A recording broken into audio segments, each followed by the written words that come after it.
Rasa malas bukan musuh, kadang itu sinyal yang belum kamu pahami. Ini cara berdamai dengan rasa malas, simak ini. Pernah nggak sih kamu ngerasa bersalah banget gara-gara malas?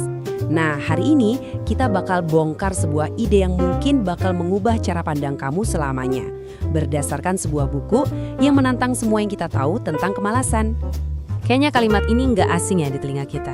Hehe, itu tuh suara di dalam kepala kita pas lagi menunda-nunda pekerjaan. Suara dari si rasa malas yang ngasih kita alasan-alasan yang kedengerannya logis banget saat itu. Sejak kecil, kita semua diajarin pelajaran yang sama. Rajin itu pangkal pandai, malas itu pangkal bodoh. Rajin itu baik, malas itu buruk. Titik. Yuk, kita coba bedah. Gimana sih program dari masyarakat ini bekerja di dalam diri kita? Nah, ini dia nih. Sejak kecil, kita tuh kayak dikasih pilihan hitam putih aja. Kalau kamu rajin, kamu bakal sukses, kaya, produktif. Tapi kalau kamu males, wah siap-siap aja dicap pecundang, miskin, dan gak bertanggung jawab. Gak ada pilihan di tengah-tengah. Tapi yang menarik banget dari buku ini adalah masalah utamanya itu bukan rasa malasnya loh, tapi kecemasan yang datang barengan sama rasa malas itu. Cemas inilah yang bisa mengubah tugas yang harusnya selesai dalam 4 atau 5 jam jadi beban pikiran yang menghantui kita selama 2-3 hari. Waktu kita yang berharga itulah yang dicuri. Tapi gimana kalau selama ini cara kita mandang rasa malas itu salah total? Penulis buku ini ngajakin kita buat mikirin satu pertanyaan radikal yang bisa membalikkan semua pemahaman kita. Coba deh bayangin, bagaimana jika rasa enggan buat ngelakuin sesuatu itu sebetulnya bukan tanda kelemahan, bukan kegagalan moral, tapi justru sebuah pesan penting. Sebuah sinyal dari bagian diri kita yang paling dalam yang lagi berusaha bilang kalau ada sesuatu yang gak beres. Intinya gini, kita diminta untuk berhenti perang sama rasa malas. Sebaliknya, coba deh kita jadi pendengar yang baik. Dengerin apa sih yang sebetulnya mau disampaikan sama rasa malas itu tentang kondisi batin kita. Oke, biar kita makin paham pesannya, kita harus ngintip dulu nih ke dalam kepala kita. Karena di sana ternyata lagi ada perang saudara antara dua bagian otak kita. Dan perang inilah yang jadi bahan bakar utama dari kebiasaan menunda-nunda. Dan ternyata senjata utama buat mendamaikan perang internal ini adalah kecerdasan emosional atau yang sering kita sebut EQ. Ini adalah kemampuan super untuk bikin otak rasional dan otak emosional kita akur dan kerja bareng. Jadi menurut buku ini, buat ningkatin EQ kita, ada 5 pilar utama yang perlu kita kuasai. Mulai dari sadar sama emosi diri sendiri, bisa ngaturnya, bisa memotivasi diri, punya empati sama orang lain, sampai jago dalam hubungan sosial. Kalau kita bisa kuasain ini semua, kita bukan lagi penumpang yang kebawa arus emosi, tapi kita jadi pilotnya. Terus pertanyaannya, semua kebiasaan emosional ini datangnya dari mana sih? Nah, buku ini bilang kalau cetak biru alias blueprint-nya itu udah dibuat dari kapan tahu pas kita masih kecil banget, bahkan sebelum kita punya ingatan sadar. Ternyata ada 2 pondasi emosional super penting yang kita pelajari pas kita masih kecil banget. Pertama, kemampuan buat menenangkan diri sendiri waktu kita lagi sedih atau cemas. Dan kedua, keyakinan dasar kalau kita itu berharga dan layak dicintai. Ini fondasi segalanya.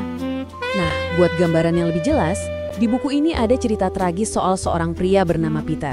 Bisa kita lihat di sini, nasib anak-anaknya beda banget.